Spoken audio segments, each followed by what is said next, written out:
तो हाथ ऊपर करके सब युवा हैं, एक बार जोरदार भारत माता की। और आज जिनके प्रचार के लिए माधवी लता जी के लिए एक बार जोरदार तालियां सभी युवकों ने बजाकर उनका स्वागत करना चाहिए। जितने भी पदाधिकारी यहाँ पर उपस्थित हैं, युवा मोर्चा की तरफ से ये कार्यक्रम किया गया है। एक आधा शेर गीदड़ों में बाहर निकलता है और वो शेरनी हमारी माधवी लता है। जिस तरीके से पूरे हैदराबाद कंस्टिट्यूंसी में एक अकेली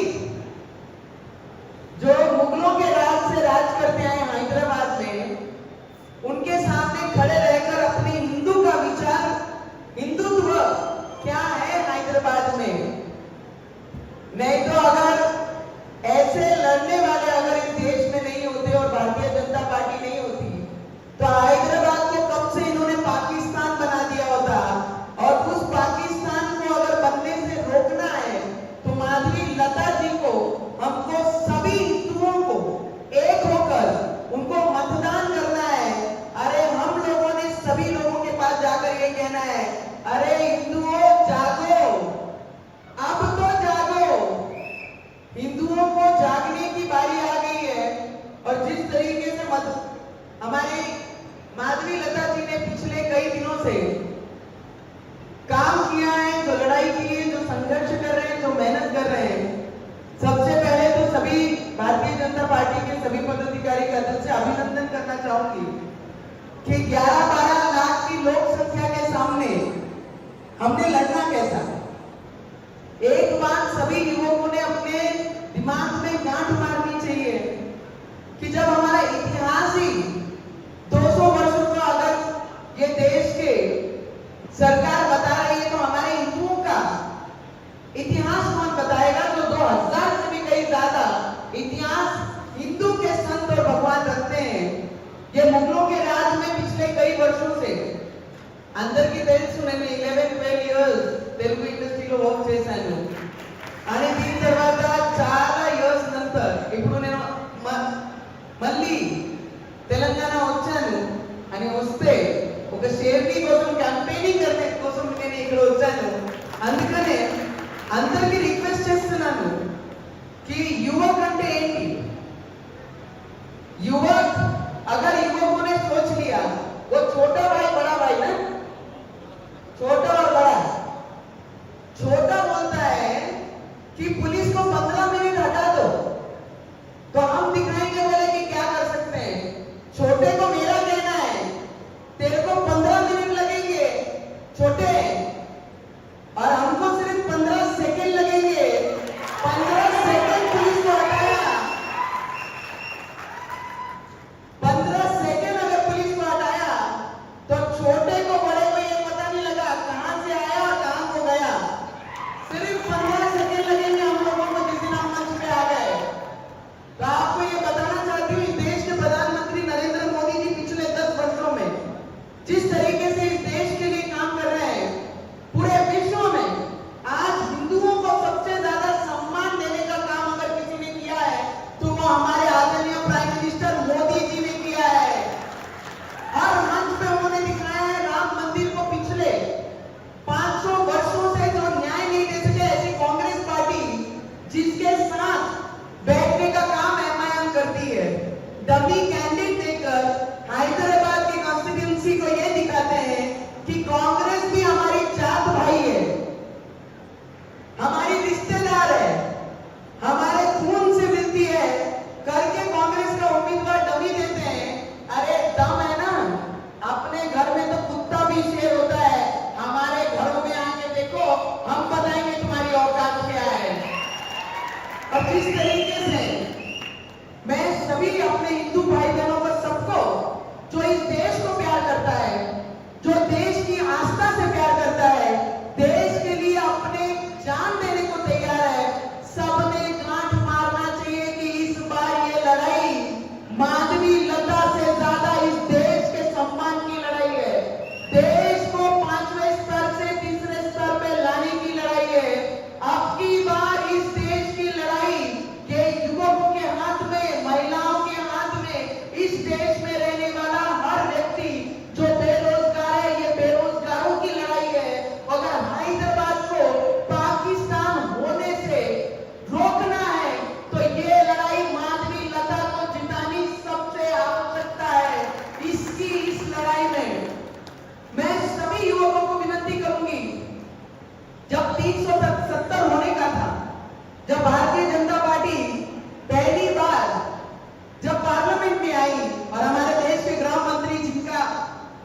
सभी को अभिमान लगता है कि हमारे गृह मंत्री इस तरीके से काम करते हैं, तो ओवैसी साहब क्या बोले कि 370 हटाया तो खून की नदियां बह जाएंगी। खून का एक कतरा भी बहने नहीं दिया, 370 भी हटाई और 370 हटाने के बाद जम्मू कश्मीर में शांति भी रखी। वो गृह मंत्री है। राम मंदिर को कांग्रेस ने किस तरीके से विरोध किया, मेरे को पता है। हमारे हैदराबाद तेलंगाना सब बोलते हैं कि आपको हैदराबाद तेलंगाना के लोगों के साथ इतना अटैचमेंट क्यों। मैंने बोला मेरी जन्मभूमि महाराष्ट्र है, पर मेरी कर्मभूमि मेरी तेलुगु लोग हैं, जिन्होंने नवनीत कौर అంటే ఎవరు ఆ పేరు ఇచ్చిందనంటే నా తెలుగు ప్రేక్షకులందరికీ ఇప్పుడు నేను తెలుగు పార్లమెంట్ లో కూర్చున్నప్పుడు నేను అందరూ నా Telugu MP member of parliament ఉంటారు, అప్పుడు అందరూ పక్కన కూర్చుంటున్నాను. ఆంధ్రాలో ఏమవుతుంది, తెలంగాణ ఏం జరుగుతుంది, ఎవరు ఫోర్స్తోని వర్క్ చేస్తున్నారు, ఎవరు అపోజిషన్ లో ఉన్నారు, అన్ని డీటెయిల్ అక్కడ కూర్చొని పార్లమెంట్ లో వాళ్ళతో అందరితో మాట్లాడతాను. कांग्रेस ने किस तरीके से राम मंदिर का विरोध किया, 27 वकील लगा के राम मंदिर बनना नहीं चाहिए करके इन्होंने विरोध किया।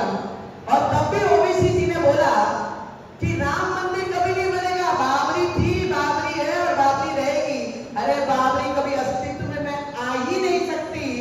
और राम मंदिर था, इन्होंने मोदी जी पे प्रश्न उठाया राम मंदिर बनाएंगे बोले, पर तारीख नहीं बताएंगे। अरे मोदी जी एक अकेला शेर है इस देश में, तारीख भी बताया, राम मंदिर भी बनाया। तुम्हारी बाबरी कहाँ है वो तो बताओ। सिर्फ भाषणों में बाबरी है, सिर्फ मतदानों के लिए बाबरी है, धर्म से प्यार नहीं, सिर्फ मतदानों के लिए हिंदू मुस्लिम करने का काम ओबीसी ने किया है। 3 तलाक पे बोला, जब 3 तलाक मुस्लिम महिलाओं के फेवर में जब मोदी जी ने ये बिल लाया तो ये बोले हम 1 रखे, हम 2 रखे, हम 3 रखे, हम 4 रखे। मोदी जी को क्या करना पड़ता है, मोदी जी को आपसे कुछ नहीं करना पड़ता, पर महिलाओं को सम्मान देने का काम हमारे देश के प्राइम मिनिस्टर ने हर वो बिल के द्वारा इस देश की महिलाओं को विश्वास दिखाया है। फिर वो हिंदू महिला हो या मुसलमान महिला हो, 3 तलाक देके जो इनसिक्योरिटी वो मुस्लिम बहनों में थी वो हटा के ये दिखाया है जिस तरीके से हिंदू कल्चर में महिलाओं का सम्मान किया जाता है उसी तरीके से हर समाज में महिलाओं का सम्मान होना चाहिए। तो 3 तलाक लाया। मैं आपको इतना बताना चाहती हूँ कि ये मतदार संघ की चर्चा जब पूरे देश में चल रही है कि इतना बड़ा लोक संख्या का मतदार संघ है, कॉन्स्टिट्यूंसी है जिसमें 11-12 लाख ओबीसी जिसके भरोसे उछल रहा है ना, सालों से सालों पीढ़ियां हैदराबाद में तुमने, अगर तुम में तुम्हारे काम में इतना दम है ना, आओ महाराष्ट्र में। तुम क्या, तुम्हारा एमआईएम का जो हमारे संभाजी नगर में खड़ा है उसका भी डिपॉजिट जब्त इस बार महाराष्ट्र के लोग करेंगे, ये याद रखना ओबीसी जी। इस हैदराबाद में जैसे कांग्रेस और एमआईएम है, मैं कल बीबी पाटिल जी के प्रचार को गई थी, वहां पर कांग्रेस ऑपोजिशन में बैठी है। मैं आप लोगों को इतना बताना चाहूंगी कि एमआईएम को और कांग्रेस को अगर हम मतदान करते हैं तो वो सीधा मतदान पाकिस्तान को जाता है, क्योंकि जिस तरीके से एमआईएम के लिए और कांग्रेस प्रेम, राहुल गांधी प्रेम पाकिस्तान वहां से दिखा रहा है कि मोदी को हराओ और राहुल बाबू को जिताओ। जैसे पहले पाकिस्तान के इशारों पे कांग्रेस सरकार रहने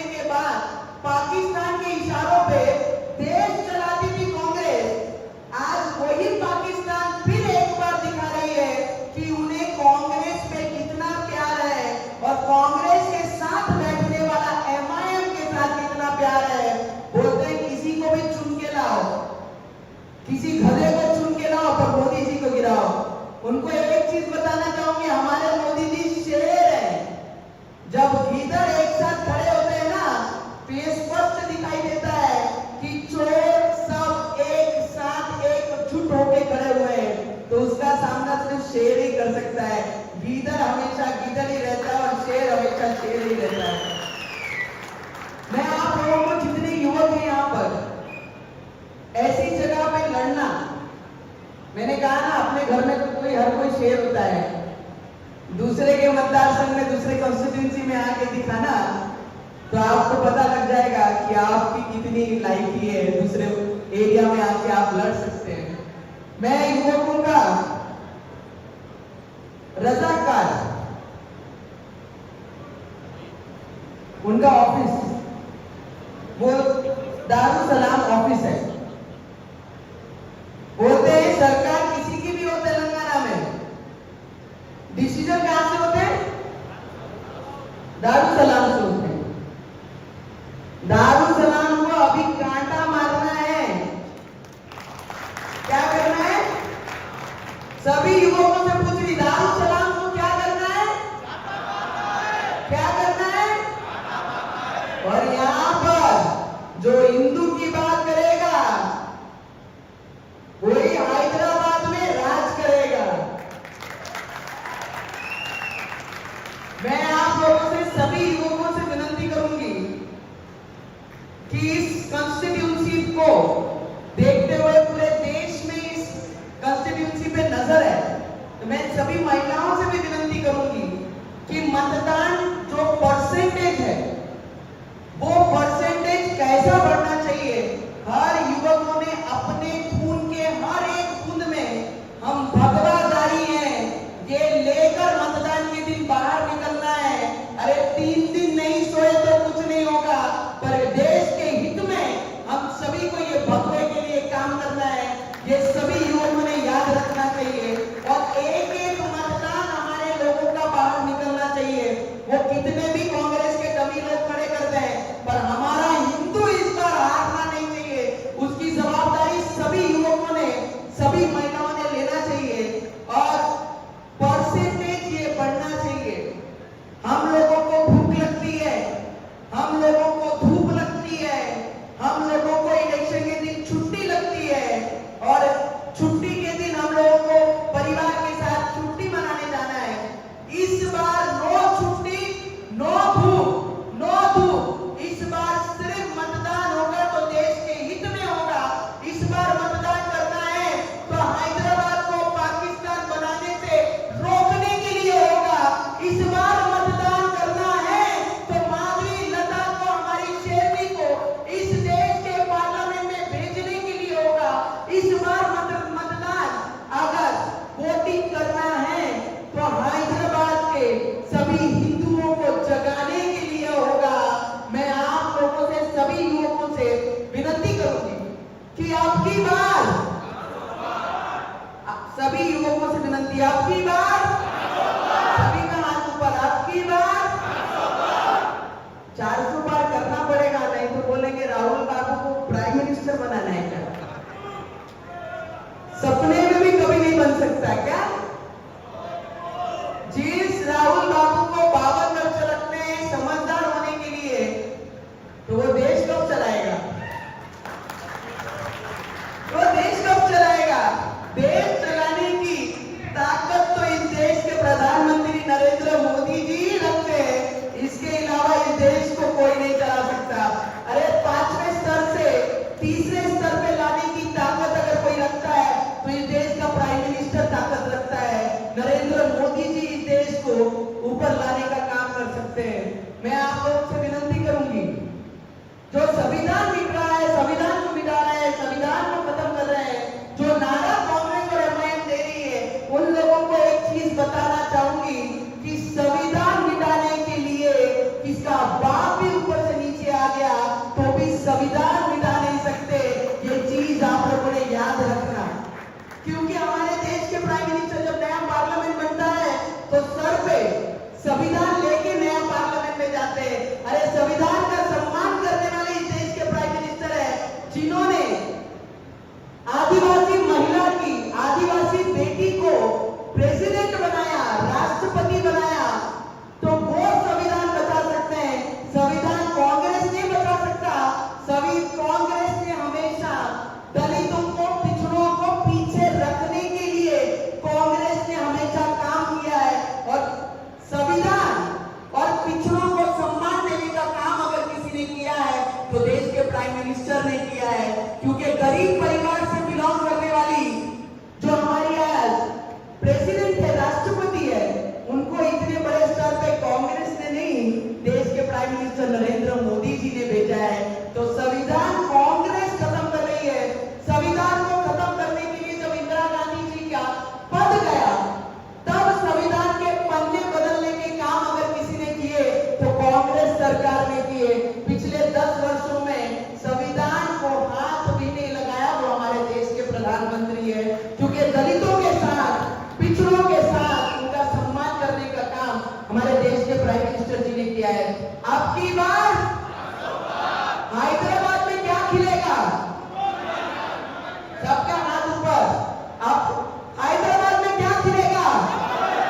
इतना मैं शब्द आप लोगों को देती हूँ और सभी पदाधिकारियों का, फिर से नगर सेवकों का, कॉर्पोरेटर्स का, माजी एमएलए का, लड़के जो हारे ऐसे उम्मीदवारों का भी, जो जीतेंगे आज आगे ऐसे उम्मीदवारों का भी दिल से मैं अभिनंदन करती हूँ। और युवा मोर्चा का, स्टेट के, डिस्ट्रिक्ट के सभी युवा पदाधिकारियों का दिल से स्वागत करूंगी।